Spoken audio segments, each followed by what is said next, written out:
honor a su apellido, Svedberg, ¿sí? Por eso tenemos igual, si es 60 o 40S, cuando tienes toda la masa de la subunidad mayor o toda la masa de la subunidad menor. Hay unos festivales, Hey Festival, ¿cómo se llama? Vino Benki hace como 3 años. Benki es el investigador, uno de los 3 investigadores que descifró la estructura tridimensional del ribosoma. Y de una plática aquí. ¿Alguien habrá ido hace 3 años a su plática? ¿No? Bueno, esos genes ribosomales, como están muy conservados, ¿para qué se utilizan?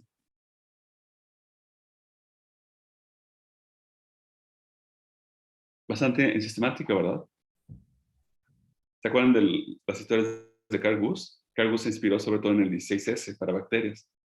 El 18S ha servido. Por ejemplo, nosotros en nematos no utilizamos 18S.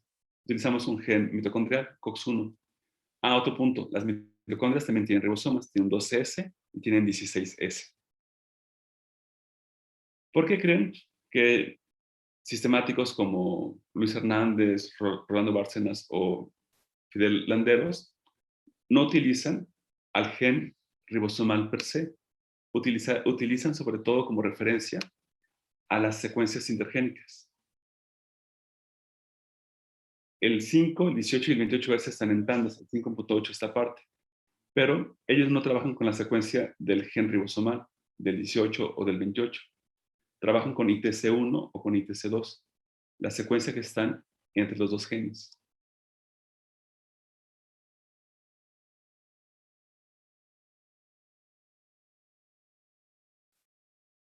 ¿Por qué será? No es porque se tienen como las secuencias bastante conservadas, entonces se puede hacer mejor un estudio filogenético con esto. Exacto. Yo creo que por ahí va la idea. Sí, tienes cierta divergencia en los genes ribosomales per se, pero tienes mayor divergencia y te permites quizás hasta definir hasta a nivel de especie si te enfocas en las intergénicas. ¿Sí? ¿Por qué? Porque está más sujeto a cambio una secuencia no codificante que una secuencia codificante. ¿Sí? Y eso ha funcionado bastante bien. Entonces ese es 5'TR. Luego, a partir del codón de inicio, tenemos a los exones, que son la parte de este mensajero que se va a mantener una vez que madura este mensajero y que va a codificar para la proteína. Y atravesando a estos exones, tenemos secuencias intragénicas que se llaman intrones. Nos vamos hasta el final y ahí tenemos los codones de paro. Ya les dije qué me sirvió a mí para recordarlo. Universidad Autónoma de Aguascalientes, Universidad Autónoma de Guadalajara y Universidad de Guadalajara Autónoma. Son los 3 codones de paro.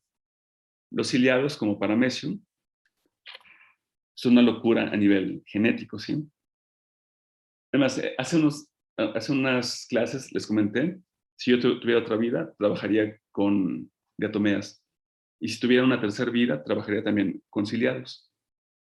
Me hacen fascinantes los dos a nivel genético y genómico. Bueno, estos ciliados se saltaron este código genético, ¿no? Y utilizan varios de estos codones de paro como un codón cualquiera para traducirlo a un aminoácido. ¿Y qué utilizan como codón de paro? Utilizan algunos de los mismos, pero los otros que se conocen como codones de paro se van para triptofano o no recuerdo para qué otro aminoácido. ¿Sí? Y a partir de aquí, el ribosoma se va a empezar a disociar, se va a separar. Hay una secuencia al final de un mensajero maduro que se llama la cola de Polias. Entre esta cola de Polias y el codón de paro hay una secuencia. Como la anterior, entre la caperuza y el codón de inicio era 5'TR, esta se llama 3'TR. Y en este se ha visto que interaccionan, por ejemplo, microRNAs para regular de manera negativa la traducción de este mensajero. ¿Sí? Y finalmente hay una secuencia consenso de término. Poco antes, la vamos a ver ahorita en un gen como modelo, ¿no? Tenemos esta secuencia AA, U, AAA o AA, T, AAA como DNA. Y eso le avisa con las bases después va a empezar a poner la cola de polías. Y aquí está un gen típico en eucariotas. Tenemos el promotor, lo que está en gris primero, no sé si en mi cursor, es el 5'-TR. Aquí está, aún es ADN, aún no se transcribe. ATG, con inicio. Y empezamos en anaranjado el primer exón. Termina y sigue el primer intrón. Termina y sigue el segundo exón. Segundo intrón, tercer exón, con de paro, TAA, aún como DNA o UAA después. Sigue, luego tenemos esta secuencia de consenso que platicamos. Esta. AA, T, AAA. Y poco después, donde termina lo gris, se va a pegar la cola de polías, menos de 20 nucleótidos posteriores.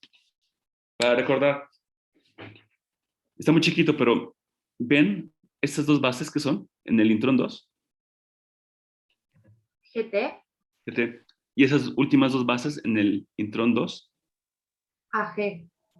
Vamos a recordar esto porque es muy importante, ¿sí? Se llama el donador y el receptor del intrón. Ahorita vamos a ver qué cosas son. Son secuencias consenso. Ahora, ¿para qué requerimos una caperuza y una cola de polías? ¿Eso es para que al momento de entrar al núcleo sea reconocido? ¿O para que al momento de entrar en contacto con el núcleo que es ácido no se desnaturalice? Creo que era al revés, ¿no? Cuando sale del núcleo es cuando necesita ese como buffer para no degradarse en lo que llega a ser traducido. Exacto, es Oh. como un sistema de protección. ¿Ustedes han usado endonucleasas, alias enzimas de restricción? No, ¿Conocen el mecanismo? más o menos. Las endonucleasas es un sistema, antes de que conociéramos CRISPR-Cas, conocimos a las endonucleasas. Se descubren en bacterias y esas cortan el ADN, ¿sí? Por ejemplo, EcoR1 es una endonucleasa muy común. Se aisló de Escherichia coli. Reconocen sitios palindrómicos y hacen estos cortes. Entonces está EcoR1. ¿Qué pasa? Escherichia coli metila esos sitios de reconocimiento. Entonces, cuando llega un fago, se produce EcoR1 y puede degradar al fago, pero no puede degradar su propio DNA, porque su propio DNA está protegido por metilaciones. Esas son las que cortan por dentro. Cuando extraen RNA, seguramente los van a espantar que sus yemas están llenas de exonucleasas.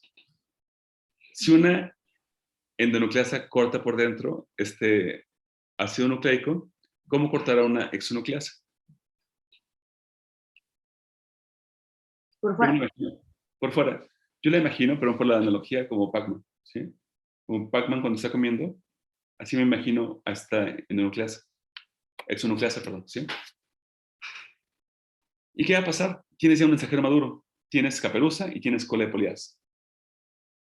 Llega tu exonucleasa y ¿qué pasa? Se la come. Pero no puede, ¿no? Está protegido. Está metilada la guanina primera del 5'. Y sí, a lo mejor puedes intentar, pero tienes una cola de polías. No llegas aún para nada a lo funcional. ¿Sí? Sea como sea, la vida media de un mensajero en eucariotas son 5 minutos.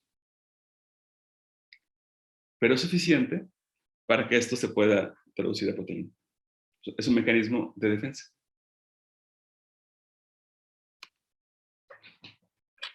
Los primeros pasos, está como ADN, está aquí el promotor, se transcribe, es un mensajero inmaduro, se pone la cola de polías, se pone la caperuza, el 5', se pone la cola de polías y se pierden los intrones. Ya maduró, todo lo que no madura así va a ser degradado, ¿no? Al final son nucleótidos y va a servir como nuevos bloques de construcción o como parte del metabolismo.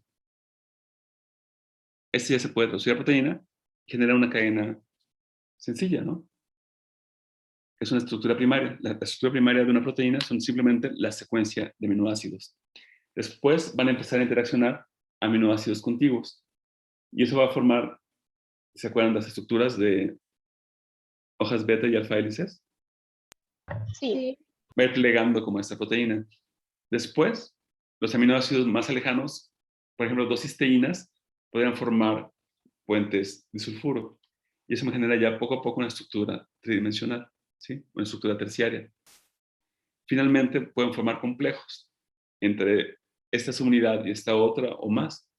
Y esto lo conocemos como una estructura cuaternaria. Y esta subproteína o su complejo proteico, listo para funcionar.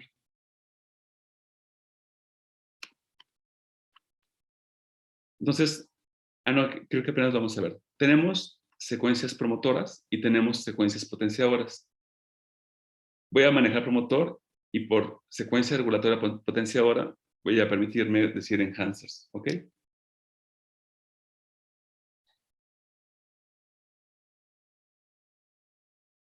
Que no es lo correcto sería decir secuencia regulatoria potenciadora.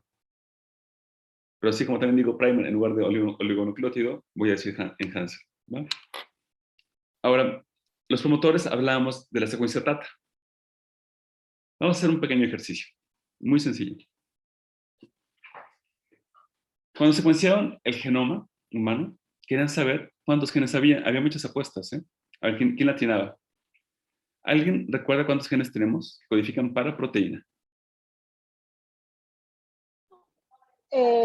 Unos 20,000 genes, ¿no? Tienen. Sí, como 23,000, digamos, ¿no? Aún no se sabe el número exacto, pero digamos 23,000. ¿Qué nos explicaban? ¿Qué secuencia antecede a la secuencia codificante?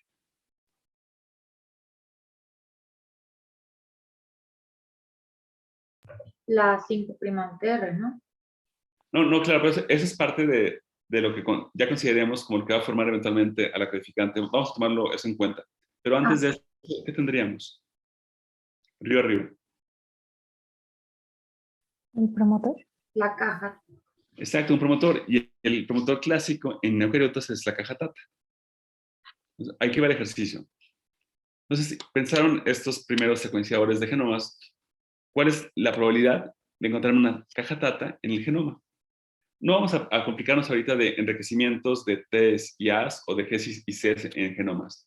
Vamos a pensar que está distribuido de manera normal. ¿Cuál es la probabilidad de que me encuentre yo a T en el genoma?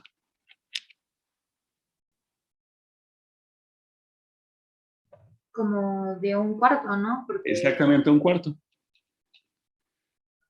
¿Cuál es la probabilidad de que me encuentre yo a Ta en el genoma? un medio, no, Un cuarto por un cuarto, ¿no? un cuarto, sí. ¿Cuál es la probabilidad de que me encuentre yo a TAT en el genoma? Un octavo. onceavo, Ah, no, es 16. ¿Cuánto da un cuarto por un cuarto? un cuarto por un cuarto era uno de 16, Un uno de dieciseisavo. 32, ¿Cuánto da un cuarto por un cuarto por un cuarto? uno de 32. ¿No? Un 64avo, ¿no? ¿Sí? Ah, sí, cierto, sí. ¿Cuánto da? Y si fuera tata,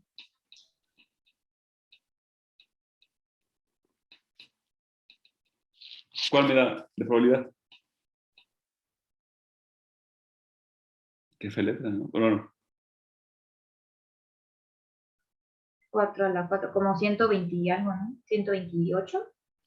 128, exacto, ¿no? No, 4 No, por 4, 256. 256. Gracias, Cayo. Sí, 256, sí. ¿Cuánto mide nuestro genoma? Eran como 3 punto y cacho billones de bases. Exacto, eran 3,300 millones, ¿no? De pares de bases.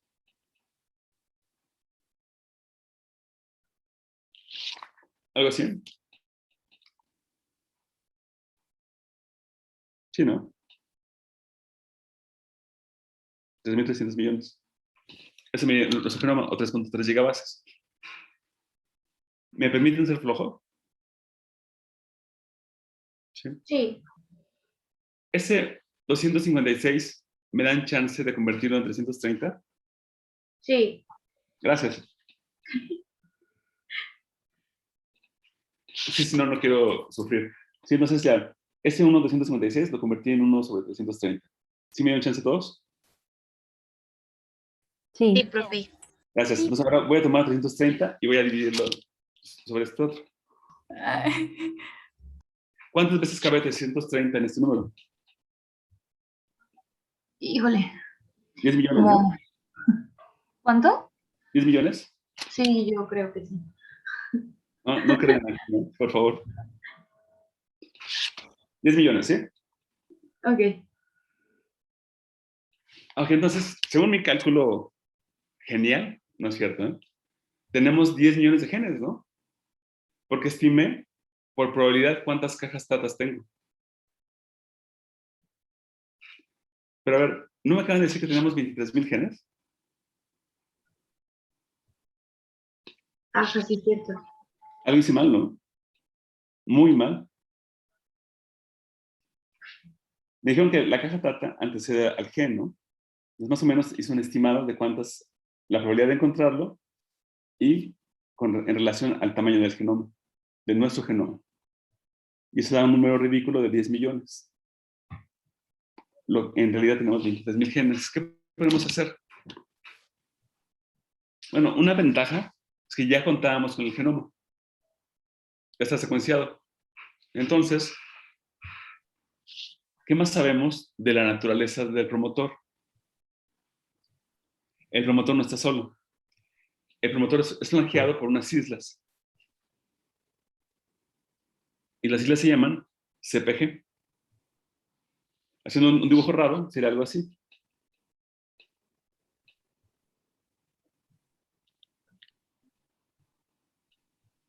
Hola. Gracias. ¿Su cumpleaños? Sí. ¡Felicidades! ¡Cumpleaños! cumpleaños. Muchas gracias. Felicidades. Miren. La caja tata, ¿sí? Está flanqueado por las islas CPGs. Las islas CPGs son repeticiones de CG, CG, CG, CG, corriente arriba, y CG, CG, CG, corriente abajo. ¿Sí? Entonces dijeron, ok, este primer intento nos sirvió. Vamos a ver de todas las cajas tatas que observamos, cuántas están flanqueadas por islas CPGs. Y eso lo bajó a un número mucho más realizable. El número fue 70,000. ¿Sí? Es mucho más cercano a 23,000. Era mucho más fácil abordarlo desde esta nueva perspectiva, gracias al conocimiento que las cajas Tata, o sea, el promotor, estaba flanqueado por islas CPGs. Que estas van a ser importantísimas. Hacemos un pequeño receso y nos vemos en 5 minutos. Sí, sí, Sí, profe. Sí, gracias.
¿El concepto de caja Tata se aclaró?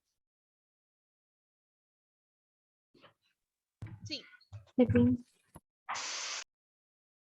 ¿Por qué será la P? ¿Por qué será CPG? ¿Por qué no solo CG? ¿A qué da referencia la P? ¿A promotora? No. No. El enlace fosfodiéster entre ambas bases. ¿Sí? Ah, Son regiones ricas en Cs y Gs. Son repeticiones.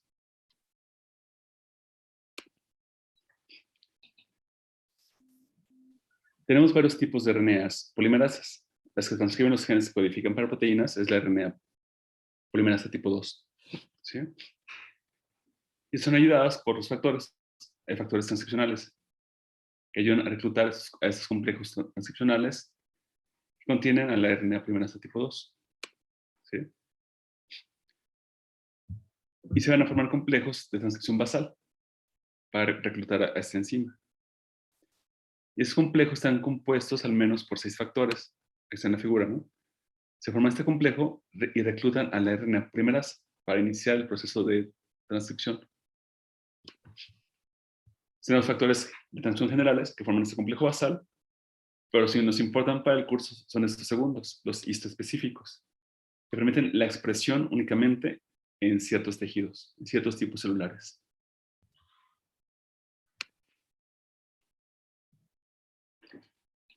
Ahora, pero ¿cómo saben dónde iniciar? O sea, ¿qué genes transcribir? Quien marca la pauta son los factores de transcripción también, para formar el complejo basal de esos generales y reclutar a la RNA polimerasa tipo 2. ¿Sí? El complejo basal es todo esto, ¿no? Los factores de transcripción generales más la RNA polimerasa tipo 2. Y luego son reclutados de manera histoespecífica por los famosos factores de transcripción histoespecíficos. Lo que viene de afuera son los factores trans, como la RNA polimerasa o los factores de transcripción. Lo de dentro es el ADN, pues. Es el promotor y el enhancer. Y eso puede estar muy lejos. Sin embargo, tenemos flexibilidad. A pesar de lo alejado que pueden estar esos factores, se pueden, por cambios en la cromatina, acercar ciertas moléculas y permitir ahora sí que haya transcripción. Pero los interesantes para nosotros son los factores de transcripción específicos. Y esos reconocen una secuencia particular que se llaman enhancers o elementos cis. ¿Qué hacen esto? Esa secuencia controla la eficiencia y la tasa de transcripción de un promotor específico. ¿Se imaginan lo que eso implica? Eso implica que si esta cambia, ¿qué va a pasar? ¿Qué pasaría si muta la secuencia que conforma un enhancer? Pues ya no se va a poder dar el proceso, ¿no? O sea, pues ya no lo va a reconocer. Exacto. Entonces, hay varios cambios que se pueden llevar a cabo en esa secuencia, ¿no? Entonces, en general, van a dictar dónde, cuándo y qué tanto de un producto se va a hacer. ¿Sí? Es muy importante. ¿Dónde están? Estos, con respecto al promotor, pueden estar río arriba, o sea, 5', río abajo, o sea, 3', o atravesados en los intrones. Ahí pueden estar esos enhancers. Son los elementos regulatorios cis. Los trans son los factores de transcripción. ¿Sí? Y ahora, ¿cómo los estudiamos? Clonamos esas secuencias que, por ser conservadas, pensamos que podían ser secuencias regulatorias, quizás enhancers, y los fusionamos con genes reporteros. Yo tomo una secuencia conservada y la fusiono con GFP. Luego ya microinyecto o transformo como transforma este organismo y veo si tiene el mismo patrón de expresión. Entonces ya tengo al enhancer. Y luego puedo utilizar optogenética a partir de este constructo. Vamos aquí, ¿no? Por ejemplo, aquí en la figura B es el promotor para un gen que se expresa en la retina. No sé si ven aquí el ojo del pez cebra, donde la larva del pez cebra, Sí. y vemos GFP, ¿no? ¿Sí? La diferencia con Laxeta es que aquí se fijó a este embrión de ratón y aquí en B está vivo. Podemos ver expresión in vivo de este gen, bueno, de esta secuencia regulatoria enhancer que aparentemente está asociada a un gen de interés. Igual aquí con LAC-Z, ¿no? Solo que tenemos que fijar a fuerzas a este embrión. Es un embrión de ratón otra vez. Y aquí con GFP, estos animales están en vivo. Fusionaste la secuencia regulatoria de un gen que se llama ISLET1 con GFP y ves expresión en varios tejidos, ¿no? Por ejemplo, en el cerebro frontal, en el cerebro medio y en otras regiones, ¿no? Entonces tú puedes ver dónde se expresa este gen en el animal durante el desarrollo. O sea, en vivo eso es muy importante. Pero el secreto es buscar al enhancer. Si hay tiempo después, vemos cómo buscamos un enhancer, ¿va? Jania. Profe, ¿los enhancers son lo mismo que los factores de transcripción? No. Mm, Déjate digo, falta un espacio. Sí.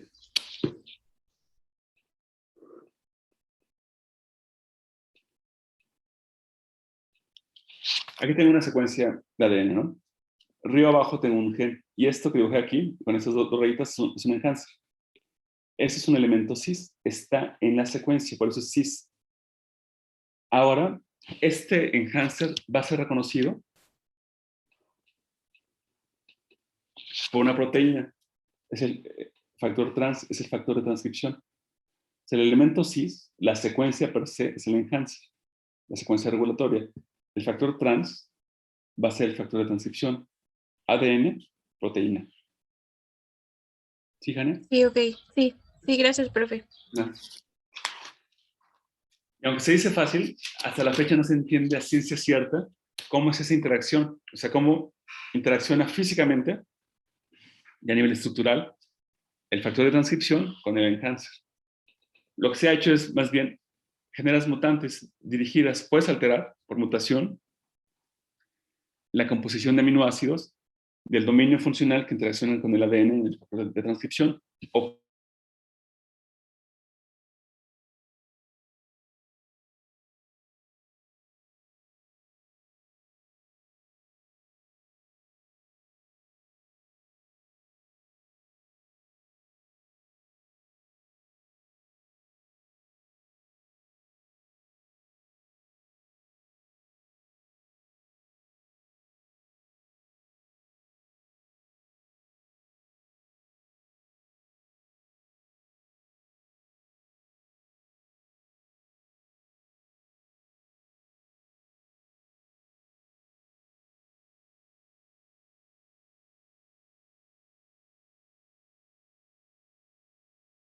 Recording stopped. Recording in progress.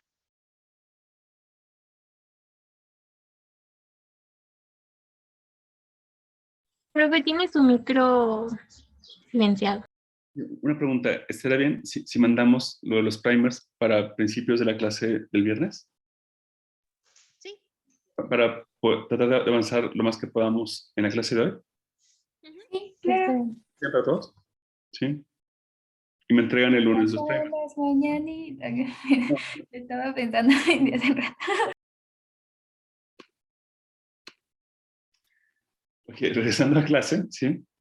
¿Queda más o menos el concepto de enhancer claro para todos? sí. Sí, Y lo más importante, o más bien de las cosas más importantes que vamos a ver hoy, es esto. Los enhancers son modulares. Eso es importantísimo para estudiar, por ejemplo, la evolución del desarrollo. O sea, cada enhancer lo podemos visualizar como un módulo algo independiente a los otros enhancers. Y es una de las bases para entender la evolución del desarrollo. Ok. Importancia de estas secuencias. La mayoría de los genes requieren de ellos para que se puedan transcribir. 2. Los enhancers son los principales determinantes de transcripción diferencial. ¿A qué me refiero a esto? Que regulen regulación espacio-tiempo. ¿Dónde y cuándo un gen se puede transcribir? Que en desarrollo recordamos que es vital, ¿no? Tiempo y espacio marcan esta pauta. la habilidad de un enhancer de funcionar, aunque esté alejado, eso es muy interesante. ¿Por qué? Porque hablábamos de esta flexibilidad, ¿no? Digamos, si este, es que aquí no me veo, es mi promotor, y este está acá, es el enhancer, puedo hacer esto, ¿no? O sea, tengo esta flexibilidad en el ADN para que esto y esto puedan interaccionar como una figura que vimos ahorita. Entonces, lo cual hace un problema, ¿no? Porque en vertebrados o en plantas, los enhancers pueden estar varios cientos de kilobases río arriba, varios cientos de kilobases río abajo, o en los intrones. Eso hace difícil que los podamos encontrar.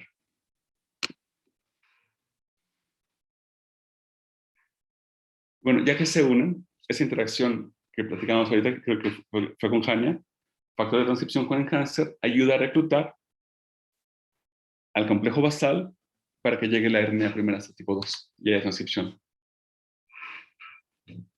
Son combinatorios, ¿sí? Estos se pueden mezclar y hace más compleja aún la regulación génica. Y lo más importante son modulares. Tenemos un gen con varios módulos. ¿A qué me refiero con esto? Un solo gen, como secuencia codificante, puede tener distintos enhancers. ¿Y cómo actúan? Pueden ayudar a remodelar la cromatina para que se relaje y se exponga al promotor, o facilitan el enlace de la RNA primerasa con su promotor para activar la transcripción. Hay otros que son negativos. Aunque suena muy extraño decir enhancer negativo, lo correcto sería decir silenciador, ¿sí? Hay secuencias que van a regular de manera negativa esta regulación. Vemos aquí esta figura. PAX6, ya lo he usado como ejemplo, es un gen esencial para el desarrollo del ojo. En drosófilas se llama ALS. ¿Qué tenemos? Todo lo que está en amarillo es secuencia codificante. Lo que está en verde son enhancers. Tenemos aquí en esta secuencia 4 enhancers. Tenemos A, tenemos B, tenemos C y tenemos D. ¿Sí?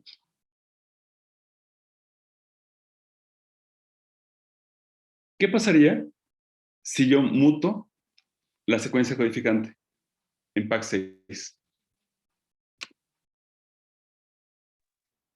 Cambiaría toda la secuencia, ¿no? ¿Qué le pasaría al Con páncreas? respecto a la mutación. Exacto. ¿Qué le pasaría al páncreas?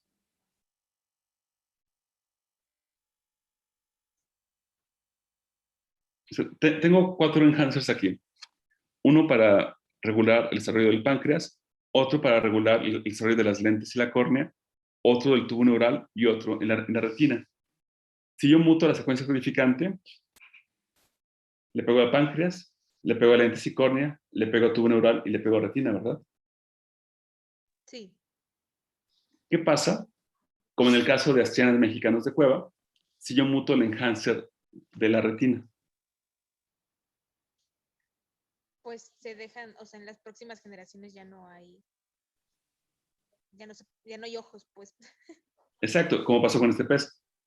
¿Y qué va a pasar con su páncreas?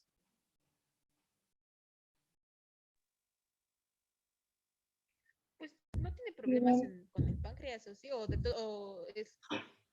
Exacto, no habría un problema en páncreas. El problema sería únicamente en retina. Quizás en la siguiente figura esté más claro. Vamos a ver qué piensan. Es un gen del desarrollo. No sabemos cuál es, pero es un gen del desarrollo. Lo que está en amarillo es secuencia codificante. Lo que está en verde es secuencia promotora. Y lo que está en azul son enhancers. Tenemos 3 enhancers. Un enhancer, el primero, regula que este gen del desarrollo se exprese en cerebro. El segundo enhancer ayuda o regula que se exprese este gen en miembro. Y el tercer enhancer regula que se exprese en rostro. ¿Sí? ¿Qué pasa si yo muto la secuencia codificante, que es la siguiente figura? ¿Qué esperaríamos ver en cerebro, miembros y rostro? Es una mutación, ¿no? Pero en cuanto a fenotipo. Pues tal vez que no se desarrollan bien. Los tres, ¿verdad? Ajá, los tres. Ahora vámonos al último ejemplo. ¿Qué pasa si lo que muté esta vez fue el enhancer para el rostro? Pues el rostro va a ser el único que no se va a desarrollar bien, ¿Qué esperamos ver en cerebro y en miembros? que sí se desarrolla. ¿Sí? Entonces, ¿cuál es la diferencia entre alterar la secuencia codificante a alterar un enhancer? Que la secuencia es como lo que van a utilizar todos. Es que no sé cómo explicarlo. Pero el enhancer es quien lo utiliza o algo así. Con el enhancer le das como la especificidad. Ajá, ¿Se entiende así mejor la analogía de que cada enhancer es un módulo? O sea, yo puedo modificar este módulo o este enhancer del rostro sin alterar miembros y cerebro, ¿verdad? O sea, cada uno es independiente, por así decirlo. Exacto, sí, tú lo dijiste mejor que yo, mucho mejor. Exacto, cada uno es independiente, de verdad, ¿sí? Ok. Ahora, si nos Entonces, preguntaran, este amarillito que está en medio es la secuencia que regula como que se desarrollen el cerebro y la cara y... y el rostro, y los miembros. ajá. Sí, por eso, este es un típico gen pleiotrópico. ¿Qué quiere decir esto? Que si yo muto la secuencia codificante de este gen, de manera drástica, digamos con un alelo nulo, pues altero varios fenotipos.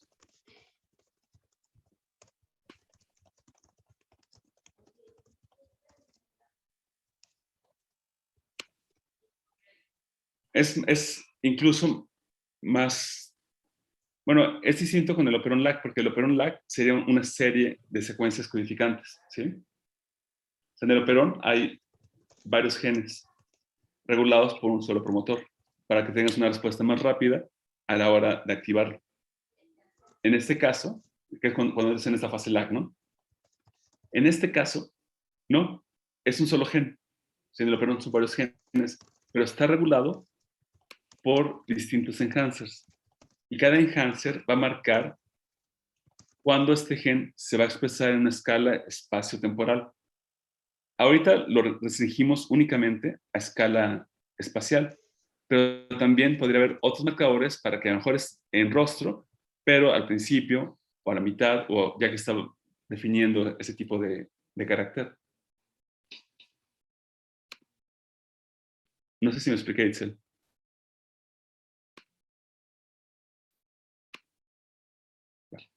¿Sí?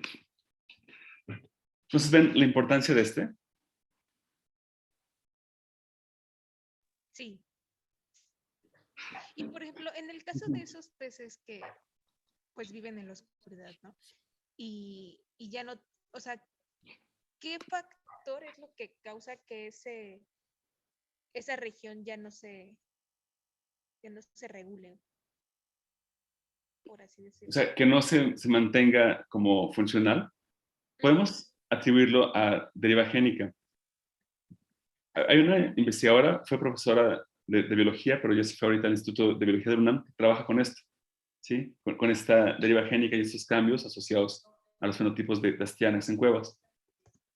Se le puede apostar, o se ha apostado a la oscuridad de la cueva, pero no se sabe a ciencia cierta cuál fue el mecanismo que detonó este fenotipo, ¿sí? O no se alcanza a entender toda su magnitud. Lo que sí es que no hubo una presión de selección para mantener funcional esto. Y al final, esto sí era un gasto energético o lo que se ha manejado. Y eso se reemplazó por una mayor inervación de línea lateral y de bulbos olfativos.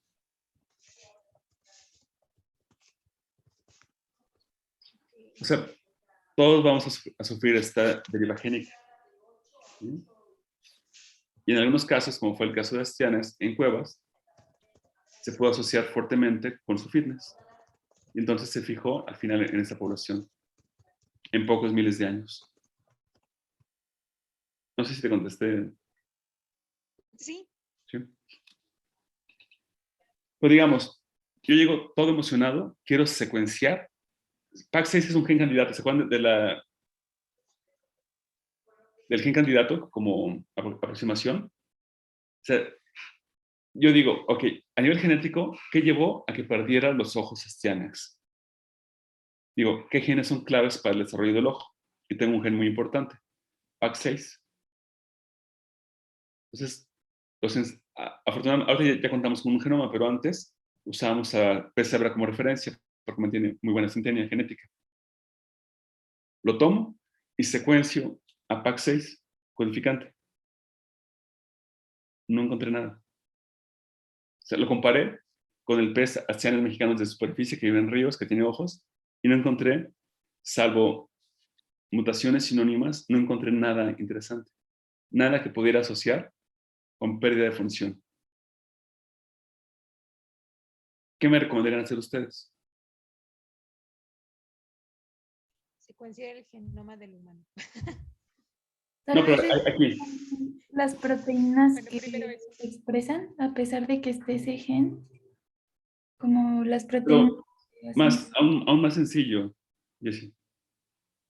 O sea, yo secuencié ahorita la secuencia codificante y no encontré nada que me sugiriera un cambio funcional en este gen.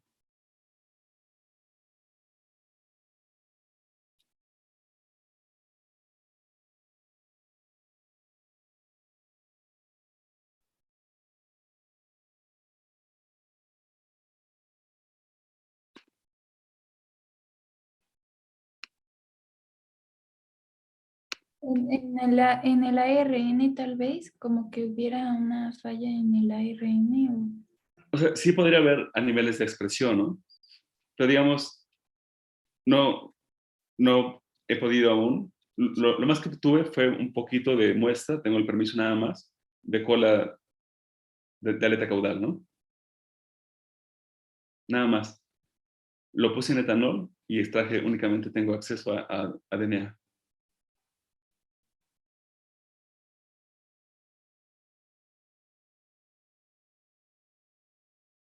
Pues a lo mejor como lo que vimos en el ejercicio que nos había dejado la otra vez, que había como otros genes, eh, pues que también estaban relacionados como a la formación de los ojos, pero Entonces, su recomendación es que ya me olvide de este gen.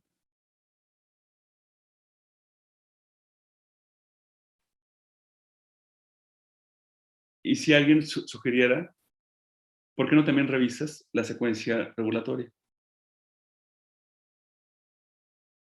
¿Qué sí. tal si el cambio fue en el enhancer más que en la secuencia codificante?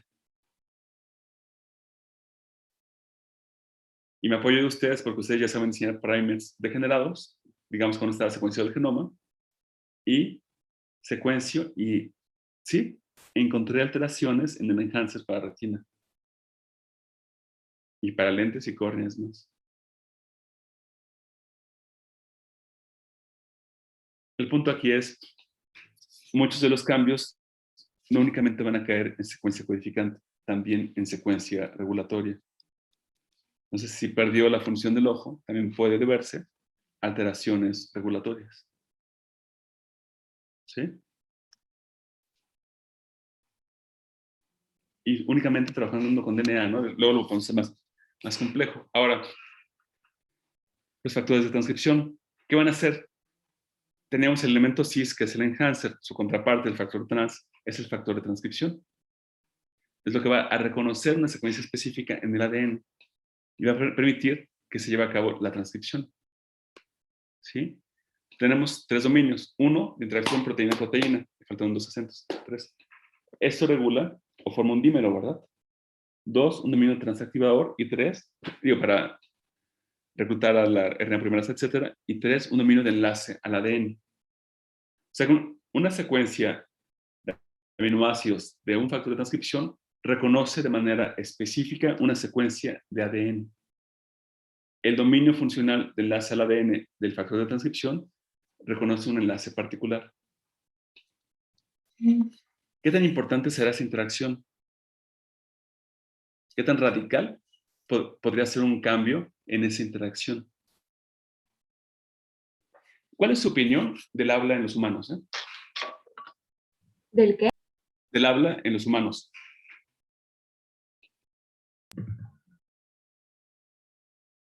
Nuestra opinión del habla.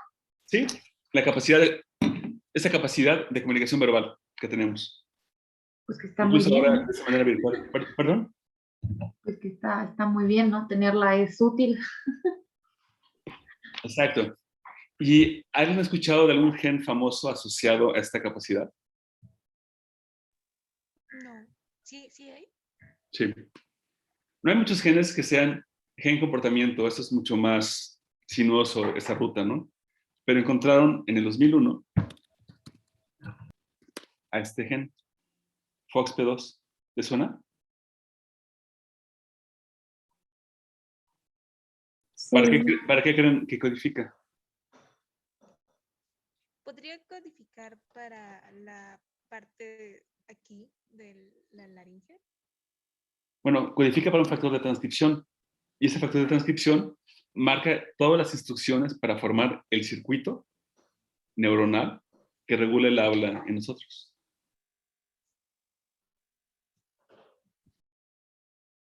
¿Cómo es? Si comparáramos la comunicación verbal de un humano con la comunicación verbal de un chimpancé, ¿qué nos podría llamar la atención?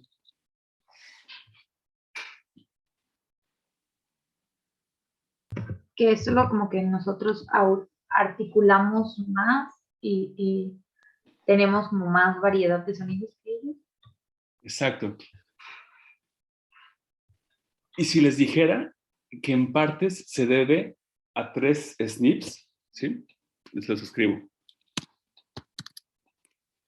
A 3 polimorfismos de nucleótidos sencillos que llevaron a 3 cambios en aminoácidos.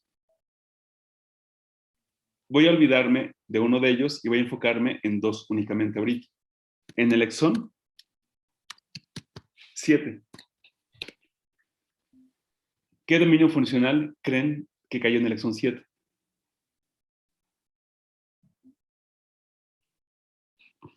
¿Dónde le dibujé? Un dominio activador. Un dominio de enlace. El dominio de enlace al ADN, ¿sí? Justo esto. Todos los aminoácidos que están aquí en el factor de transcripción que reconocen al enhancer, ese es el exón 7. ¿Sí? Y ese es el que regula esa interacción. ¿Qué tanto habrá de polimorfismo entre chimpancés y nosotros? 3 aminoácidos derivados de 3 SNPs y 2 están en el exón 7. O sea, parece casi milagroso, ¿no? Que esas 2 alteraciones llevó a toda esta diversidad o complejidad en el circuito neural que regula el habla, tanto la comunicación verbal como la percepción de esta comunicación verbal. Casi como un escultor, ¿no? Va ensamblando toda esa estructura que permite lo que estamos haciendo ahorita, incluso hasta de manera virtual, ¿no? Ha sido más loco. Por 2 aminoácidos del exón 7 que codifica para el dominio del enlace al ADN. Interacción factor trans con elemento cis. Factor de transcripción con enhancer. ¿No les parece increíble? bastante. O sea, y Y por alguien ejemplo, sabio dijo que quizás sean más sabios los chimpancés porque luego el habla nos mete en muchos problemas. sí, sí, totalmente. Pero por ejemplo, Sí. son 3 nucleótidos, dijo, ¿verdad? Que nos Bueno, diferencian entre... son 3 SNPs, exacto, son cambios en 3 nucleótidos, pero al alterar ese nucleótido, alteraste 3 aminoácidos. Uno está fuera del exón 7, pero hay 2 en el exón 7 que llevan a cambios de aminoácidos que ahora hacen que la pegada, o sea, que la interacción de la proteína con el ADN sea mucho más fuerte y que permita mayor actividad transcripcional. ¿Qué hicieron después? Imagínense este escenario. Hicieron un knockout en ratón, quitaron a FOXP2 de ratón y le agregaron, por recombinación homóloga, un FOXP2 de ratón humanizado. Este FOXP2 tiene todos los caracteres de FOXP2 de ratón, más estos 3 aminoácidos. ¿Y qué creen que le pasó a este ratoncito? Empezó a hablar como Stuart Little. No, pero bueno, sí, pero no. ¿Sí? ¿En qué Lo sentido empezó como a sí? articular más. Exacto. Incrementó su número de vocalizaciones. Obviamente es imperceptible a la frecuencia en la que la estaba generando para nosotros. Pero ya con los aparatos vieron que incrementó su número de vocalizaciones. Sus conexiones sinápticas estuvieron más intensas. Hubo mayor número de... Exacto, es impresionante. ¿Sí? Todo por esa alteración. ¿Y si se hiciera eso con algún primate más cercano a nosotros? No es muy fácil llevar a cabo esa transformación, a lo mejor ahora con CRISPR-Cas, pero no sé hacer la parte bioética. ¿Sí? Ahorita sigo en clase. ¿Alguien tiene un billete de 100 pesos viejito? Ay, no, soy muy ¿No? pobre. Soy pobre. ¿Alguien tiene un billete de 100 pesos? Soy muy pobre, lo siento. No. ¿Qué? Bueno, ¿alguien recuerda? Había un poema en ese billete, ¿verdad? ¿Ah, sí? El de Nezahualcóyotl. El de pero no Nezahualcóyotl. recuerdo el Exacto. ¿Y poema. qué decía ese poema? Justo en esa parte. Sí decía algo como de hablar, ¿no? Pero a ver. El canto del censontle. Exacto. ¿Recuerdan qué decía? El pájaro de las 1000 voces. No me acuerdo muy bien. De las 400 voces. Sí. ¿A qué hace referencia Nezahualcóyotl?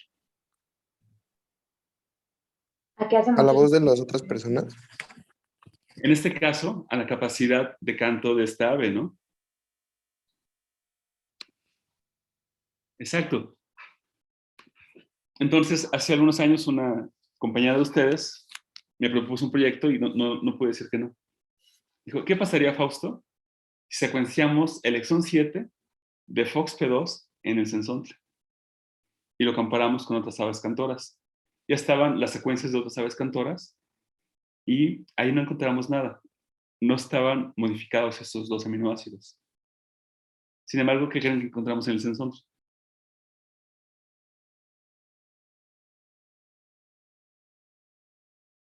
Un dominio activador en el del Fox. Más bien, lo que encontramos de esos dos aminoácidos claves del exón 7, el sensontle tenía uno, ¿sí? A diferencia de otras aves cantoras. Luego comparando, en cánidos se encontró lo mismo. Platicando con con una colega, ¿sí? con Fabiola, ella tiene muestras de ballenas. Sería genial que ella, o su grupo, quien sea, secuenciaran el exón 7, ¿no creen? Sí. Y ver si Como que encontramos... depende de las frecuencias, ¿no? De los cantos de las ballenas. Ay, Sí, está tiene muy intelectos, ¿no? En cachalotes, por ejemplo. Sería genial ver si también ahí, por evolución convergente, vemos esos cambios. Ujú. Como lo que sugirió, lo que encontraron ahí con el sensontle. Y todo esto para hablar de la interacción de factor de transcripción con enhancer. Cuando tenemos, las familias de genes, o sea, cuando tenemos mismos orígenes, como por decir, cierto tipo de gen está en esta especie y en esta otra especie, decimos son genes ortólogos. Cuando son derivados de duplicaciones en el mismo genoma, decimos que son genes parálogos, como aquí tenemos familias de factores de transcripción derivados de duplicación y divergencia. Unos muy importantes son los genes Hox. Vamos a hablar muchísimo de esta familia de genes que regulan el eje entero-posterior, por ejemplo. Y alteraciones de estos en sus enhancers llevó, por ejemplo, a la pérdida de miembros en serpientes. ¿Sí?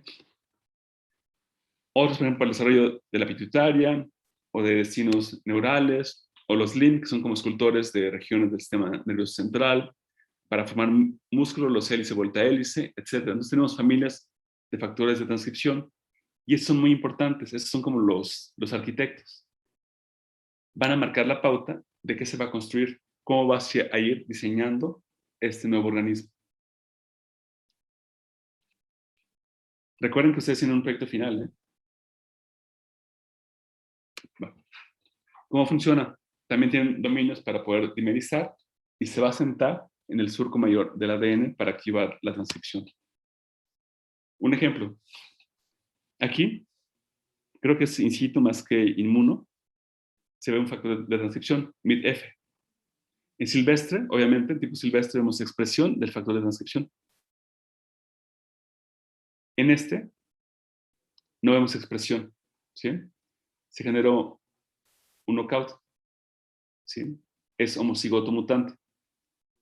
Se perdieron ambas copias. Al ser diploide, se perdieron ambas copias funcionales. Un gen que está río abajo de MIT es una tirosinasa para regular la pigmentación en el ojo, ¿sí? MIT activa tirosinasa. ¿Por qué no tenemos expresión de tirosinasa en la mutante de MIT?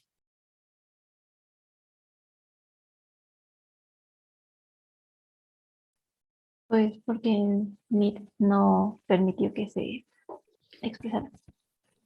Más o menos se ve el ejemplo.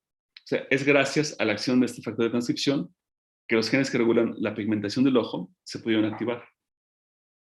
Esos codificaban para enzimas que llevaban a cabo el proceso de la síntesis, ¿no? De esa ruta bisintética para generar patrones de pigmentación en el ojo, en este caso en ratón.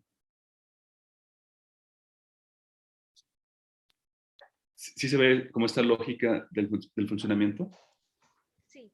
Pues hablaba, ¿no? Tenemos estos arquitectos que van a marcar la pauta para formar todos los componentes del eje anterior-posterior, los componentes del cerebro, el ojo, por ejemplo, etcétera, ¿no? Entonces, estos eventualmente van a impactar en el ADN para activar la expresión de genes claves. En este caso, de MIT-F, para activar la expresión de genes asociados con el patrón de pigmentación del ojo.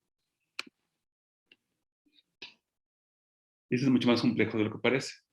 Si tenemos reguladores positivos y reguladores negativos y están regulando la transcripción de un gen particular, es bastante complejo.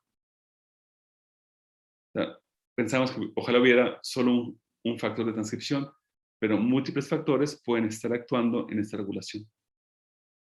Digo, ese gen está fácil, ¿no? En 500 pares de bases, río abajo, río arriba y 2000, un poquito más de 2000, río abajo, agarramos todos los enhances para este gen.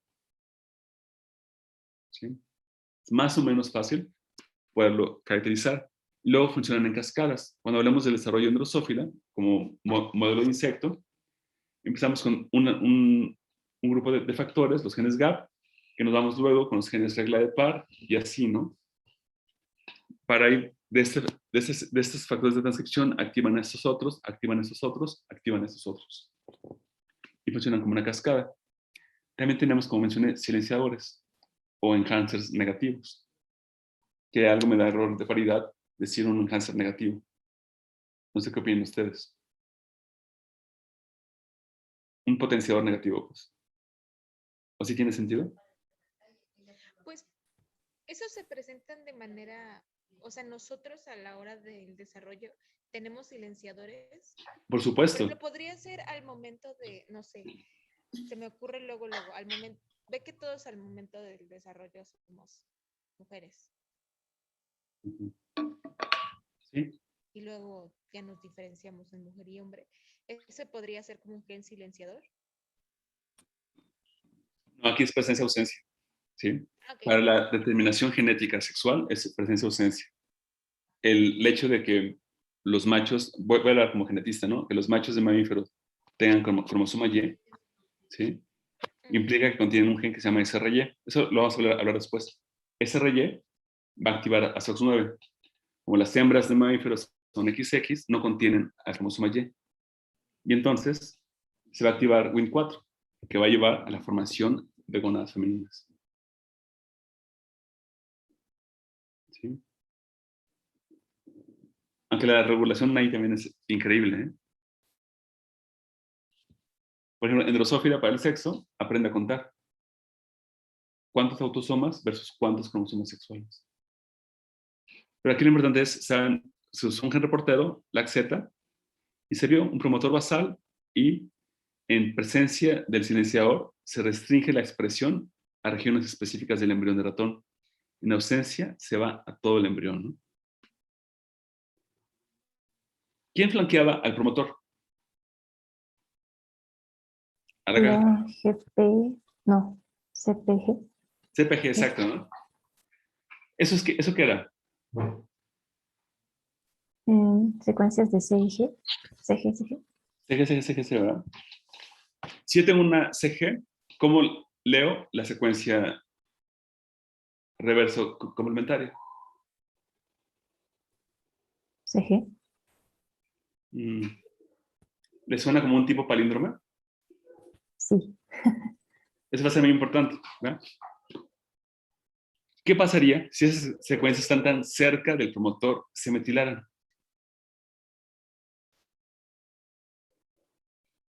¿Se acuerdan? Les puse hace rato la historia de las endonucleasas. Escherichia coli metila esos sitios palindrómicos que reconoce la enzima EQR1 para que no sea cortado su genoma y que sí pueda cortar el genoma de un fago que está invadiendo la integridad genómica de esta bacteria.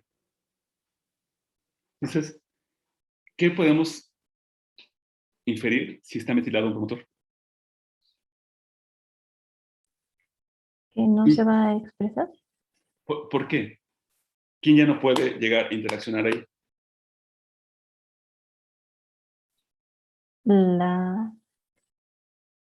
¿Cómo se llama? Espera. ¿Cuál es la enzima que regula la transcripción? La ADN, no. La otra. Es que se me olvidan los nombres. Bueno, alguien que me ayude. La RNA primerasa, ¿verdad? Entonces, lo que me explicaste es que ya no se puede pegar, ¿no? ¿Por qué? Porque esas secuencias CPGs que están flanqueando, esas islas CPGs que flanquean al promotor, están metiladas. Y es una manera de regular, ¿no? Si no está metilado, está libre el promotor y se puede transcribir el gen. Si no está metilado, está bloqueado el promotor y no se puede transcribir el gen. Es una manera de regular esto, ¿no? Metilo, bloqueo transcripción. Desmetilo, desbloqueo transcripción.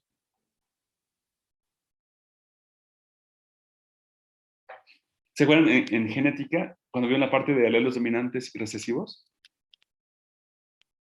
Sí. ¿Eso qué es? ¿Ese qué? O sea, ¿eso qué implicaba? O sea, ¿qué significaba que tuviéramos un alelo dominante y uno recesivo? Que el dominante era el que normalmente se iba a expresar. ¿Y el recesivo? Solamente si era homocigota. Exacto. ¿Qué pasaría? O sea, ¿cuál será el mecanismo molecular de tener alelos dominantes y recesivos?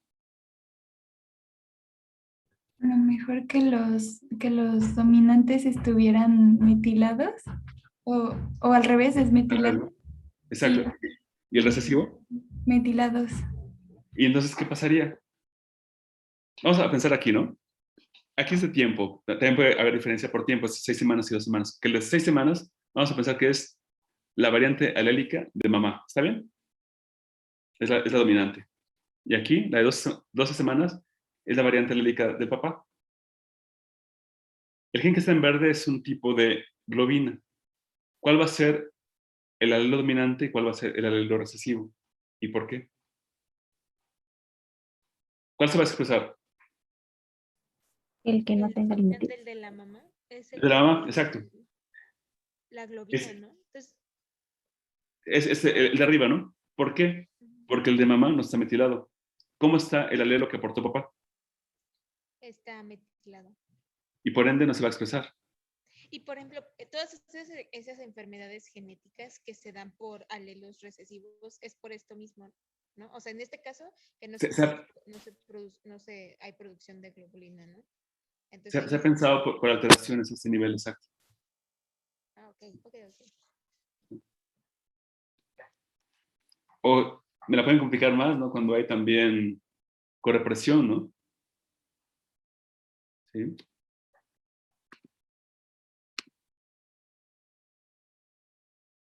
Exacto, Itzel, ¿sí? Es un mecanismo que puede ayudar a explicar la dominancia y que sea recesivo. Pero, por ejemplo, si los dos, o sea, si es como homocigoto y entonces el recesivo, los dos estarían metilados. No, uno de ellos tendría que metilarse. me imagino que es otro proceso complicado, ¿verdad? Ahorita lo vamos a ver, bueno, o si no, el viernes, a escala cromosómica. Ok, ok. Porque, ¿qué pasa con los cromosomas sexuales en una mujer?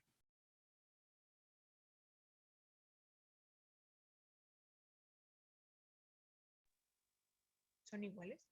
No, claro. Pero, ¿cuáles son los cromosomas sexuales?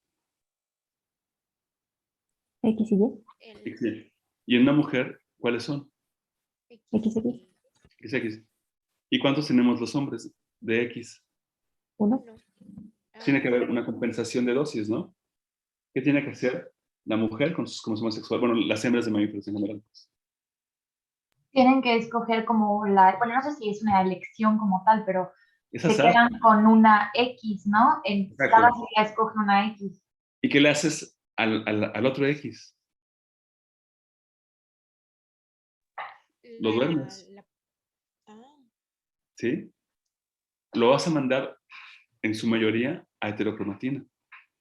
Y pero solo te por vas a... ejemplo, Sí, o sea, ok, los cromosomas sexuales XX de la mujer se, o sea, codifica, bueno, son para el desarrollo, bueno, no sé, pero no, tienes puede muchas más funciones tener ahí, algún ¿eh? O otro, sea, ajá, tiene... sí. O sea, Entonces, ¿qué pasa con esas funciones?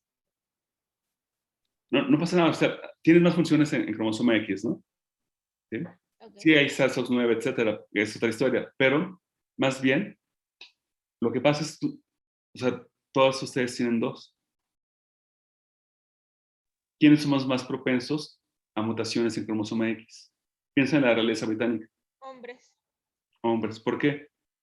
porque solo tienen un cromosoma X y si hay una mutación en ese cromosoma, pues va a caer en el único que hay. Y pues si cae en una mujer, pues puede puede intercambiar. Ajá, exacto. Exacto, ¿sí? Pero en general, cada célula en una mujer somática, cada uno de sus cromosomas X está uno dormido al azar. Puede ser el de herencia paterna o puede ser el de herencia materna. Y en la clase del viernes vamos a ver el mecanismo. Se Sí, supone que algo así pasaba con los parches de color de las gatitas cálico, ¿no? sí. Era por eso. Y ya sabes lo que pasa con los machos, ¿no? Los machos solo son de un color, creo, ¿no? Si no, no serían viables. Pero bueno, este concepto queda claro porque es bien bonito y muy interesante, ¿eh? Sí, sí, queda claro. Si el promotor se metila, ya no hay expresión. Si el promotor se desmetila, ya no hay promoción. Sí, ya no hay transcripción, perdón. ¿Sí? ¿Cuál creen que es hasta ahorita uno de los mejores diagnósticos de envejecimiento? O sea, una cosa es edad cronológica y otra cosa es edad biológica, ¿verdad? Lo que se ha visto, lo que mejor ayuda a explicar esa edad biológica son patrones de metilación en ciertos genes. Y hay como ciertas marcas epigenéticas, o sea, esos patrones de metilación en promotores, que tú puedes llegar, te toman muestra de saliva o de sangre y ven este patrón. Y se ha visto que está bastante bien como correlacionado con edad biológica. Vean el tipo de palabra que usé, ¿no? Ujú. De hecho, el envejecimiento está fuertemente ligado con algo que se llama deriva epigenética. Hablamos hace poquito de deriva génica. Aquí es deriva epigenética. Esas alteraciones pueden cambiar conforme vamos envejeciendo. Y puede llevar esto, ¿sí? A muchos de los famosos achaques de la vejez. O sea, alteraciones en el patrón de metilación de los genes se han visto fuertemente asociados con esos achaques que conocemos como envejecimiento. Igual para cáncer, ¿eh? Porque esa deriva génica puede llevar a que se te desmetile, a que a alguien se le desmetile el promotor de un gen, de un protón cogen, y darle después categoría de oncogen, o que se metile un factor supresor de tumores. Tiene mucha relevancia este tipo de regulación. Hasta aquí, ¿cómo vamos? Bien. Muy bien. Sí. ¿Todo bien? ¿Alguna pregunta? Bien. Sí. Entonces, para recordar, hay una quinta base. En realidad hay más, ¿no? Pero para hacerlo más sencillo, se llama la 5-metilcitosina. Cuando las citocinas se metilan, se le llama así. Y en vertebrados, como nosotros comprenderemos, un 5% de las citocinas están metiladas.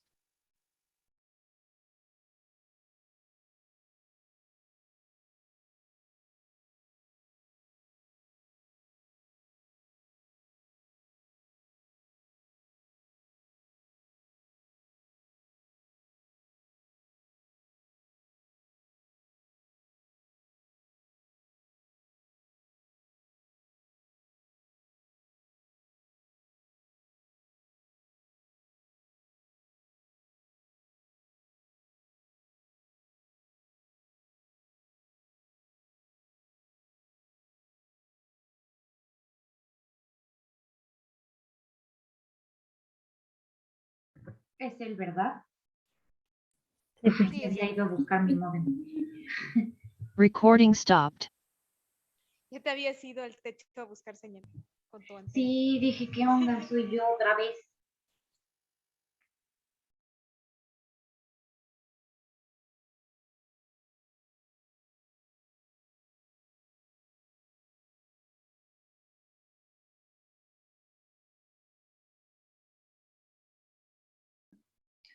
Ya nos vamos, ¿no? Cada minuto. Recording in progress. Bueno, si quieren, terminamos aquí, ¿está bien? Sí, profe, va gracias. que va. Ustedes. Y ojalá mejore el internet el viernes. El viernes hablamos de sus primers primero, ¿va? Vale, Ok. gracias, profe. Nos vemos el lunes. Muy bien. Nos vemos. Gracias. Gracias. Muy bien. Gracias, profe. Feliz Feliz cumpleaños. cumple. Bien. Gracias. Bye. Bonito día. Recording